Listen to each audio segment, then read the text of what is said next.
Assalomu alaykum. Vaqf xayriya jamoat fondi bugun Olmaliq shahri Usmon Nosir mahallasidamiz. Sababi Ijtimoiy himoya milliy agentligi Vaqf xayriya jamoat fondi hamkorligida bugun mana shu mahalladagi bir ehtiyojmand miskin xonadonni uyini yangi ta'mirlab 15 kun ichida o'zlariga topshirib, Ramazon oyida ularning duosini olishga keldik.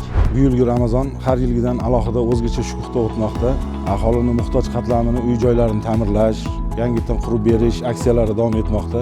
Bu Ramazon oyida bu oilamizga tuhfa bo'ldi. 15 kun ichida ta'mirlanib, bitkazilib, foydalanishga topshirildi.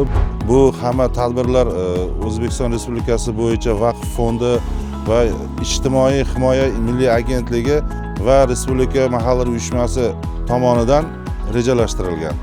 Hech xayolingiz kelganmi? Hech qanaqa men qatlagan kunimda shu eski uyda bo'lib ketamanmi degan. Nechinchi yil qurilgan edi eski uyingiz? 82-yil qurilgan edi. Xursandchiligim ichimda, dilimda. 15 kun oldin вообще hayolimga ham kelmagan edi. Mana shu uyda iftor qilyapman.